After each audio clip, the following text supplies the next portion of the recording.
everyone, and welcome to HRPA's Day 3 Conference Wrap-Up. I'm your host, Jill Holmberg. Conference delegates got an out-of-this-world send-off on the last day of the event, courtesy of astronaut Chris Hadfield. We got a chance to speak to Chris about his life in space and on Earth. Hi, Chris. So what's the top takeaway for HR professionals from your keynote today? The top takeaway from my experience, which is a really strange experience, I think, is to really decide what you need people for. What is the actual key purpose of bringing those people on board? And then, of course, be extremely careful in choosing people with the right aptitude, with the proven aptitude, and then people that'll get along. But then the most important thing after that is to support them. Find out from them where they want to go in life. It's probably different from the way you think. Support them. Give them the opportunity to expand, give them the opportunity to enrich their capabilities, and every ounce of education that you put into the team that you've hired will pay back in spades for the overall capability of your organization. How has your perspective of Earth and life generally changed since spending 6 months in space? I had the chance to fly in space 3 times, but this third time I was away for 5 months straight, around the world 2,400 times or so. And I think the biggest change has been in myself has been a loss of sense of them. Everyone talks about us and them. You know, this is our team, this is their team, this is where my particular borders of comfort are. The more times you go around the world and see it as one place, the less you start thinking of everybody on Earth as them. And the circle of who you consider as us just grows and grows until it becomes basically all-inclusive. We are all in this together. Chris Hadfield serenaded the crowd with his rendition of Space Oddity, but he wasn't the only musician on hand on Friday. Former Moist singer David Usher also lent his talents during an early morning session on creativity. Clouded does a lot of different things. Through it, we build web technology for different companies. Also do a lot of consulting for different companies, all around creativity, trying to revisualize questions and solutions for companies. But many different. The most recent thing we built, I think, was for Amnesty International. We built their artist engagement platform, which is a platform that allows artists to donate songs to Amnesty, and then we host those songs and give them away to fans for free in exchange for joining Amnesty International and spreading the word about social justice. I think maybe the top takeaway from today was that every single individual is a creative being, and we can all be creative, but for everybody, creativity is work. Creativity permeates. It's not just about the arts, but it's really in all things. In business, it's all over the place. And the only way you can get better your creativity and your creative process is by working through it all the time.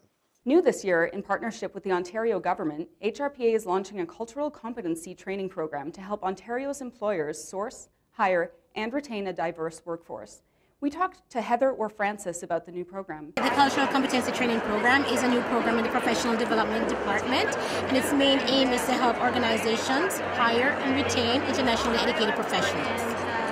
Excellent. And why is this program important in Ontario? It's very important because we have a diverse workforce, and we are trying to get individuals or organizations to understand the need for that. What are some things that people might learn in this program? How to interview individuals who are not from, say, Canada, because it might be a different way. How to retain them in terms of onboarding, and how to basically have the staff in the organization and get them to become a part of the organization's culture. We also sat down with more session speakers to learn about HR hot topics HR professionals need to know. My session today was about unleashing innovation through connectional intelligence. I coined the term connectional intelligence, which I believe is the capability to drive breakthrough innovation by harnessing the power of relationships and networks. The top takeaway for HR professionals is that our greatest sources of help and value are where we least expect it.